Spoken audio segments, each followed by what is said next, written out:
আমাদের সারা বাংলাদেশ ব্যাপী আমাদের ৬৪টা জেলায় জুলাই পদযাত্রা হবে। আমরা এই পদযাত্রার নাম দিয়েছি দেশ গড়তে জুলাই পদযাত্রা। আগামী ১ জুলাই থেকে আমাদের যেই জুলাই গণ অভ্যুত্থান, সেই জুলাই গণ অভ্যুত্থানের আমরা বর্ষপূর্তির দিকে যাব।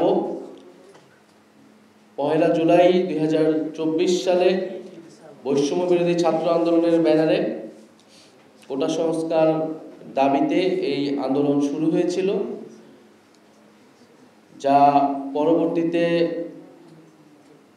ফ্যাসিবাদ বিরোধী আন্দোলন এবং গণ অভ্যুত্থানে ছাত্র জনতার গণ অভ্যুত্থানে রূপ নেয়, যার ফলে স্বৈরাচারী ফ্যাসিস্ট শেখ হাসিনা দেশ থেকে পালিয়ে যায় এবং আমরা একটি নতুন বাংলাদেশ বিনির্মাণের লক্ষ্যে তারপর থেকে কাজ করে চলছি। দেখতে দেখতে ১ বছর আসলে পার হয়ে গিয়েছে। এই ১ বছরে আমাদের অনেক প্রাপ্তি এবং অপ্রাপ্তি রয়েছে, কিন্তু সব কিছুর ঊর্ধ্বে গিয়ে আমরা মনে করি যে এই যে জুলাই গণ অভ্যুত্থান বাংলাদেশের ইতিহাসে, এমনকি পৃথিবীর ইতিহাসেও এক অনন্য ঘটনা হিসেবে উল্লেখ হয়ে থাকবে। হাজারো মানুষের জীবনদান, হাজারো হাজারো মানুষের অঙ্গহানি এবং এত রক্তপাত এবং আত্মত্যাগের মধ্য দিয়ে আমরা বাংলাদেশের ছাত্র জনতা একটি মুক্তি লাভ করেছিল এবং একটি নতুন সম্ভাবনার জন্ম নিয়েছিল। ফলে সেই জুলাই আগস্ট সেই ৩৬ দিনকে সম্মানের সাথে প্রত্যয়ের সাথে স্মরণ করাটা আমাদের সকলেরই নৈতিক এবং রাজনৈতিক দায়িত্ব। জাতীয় নাগরিক পার্টি এনসিপি জুলাই গণ অভ্যুত্থান থেকে গড়ে ওঠা দল হিসেবে তাদের উপর এই দায়িত্ব আরো অনেক বেশি বড়টা।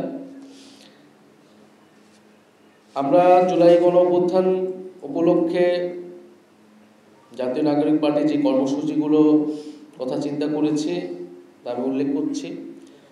আমাদের ১ জুলাই থেকে ৩০ জুলাই পর্যন্ত আমাদের সারা বাংলাদেশ ব্যাপী আমাদের ৬৪টা জেলায় জুলাই পদযাত্রা হবে। আমরা এই পদযাত্রার নাম দিয়েছি দেশ গড়তে জুলাই পদযাত্রা। আমরা ১ জুলাই শহীদ আবু সাঈদের কবর জিয়ারতের মাধ্যমে এই পদযাত্রাটি শুরু হবে। এটি ক্রমান্বয়ে বাংলাদেশের ৬৪টি জেলা প্রদক্ষিণ করবে। আমরা ৬৪টি জেলায় যাব, আমরা শহীদ পরিবারদের কাছে যাব, শহীদের কবর জিয়ারত করব, আহত যোদ্ধাদের সাথে কথা বলবো এবং অভ্যুত্থানকারী এবং বাংলাদেশের সাধারণ ছাত্র জনতা যারা রয়েছেন তাদের সাথে কথা বলবো। তাদের যে আকাঙ্ক্ষা ছিল জুলাই নিয়ে, সেই আকাঙ্ক্ষার কথা আমরা শুনবো।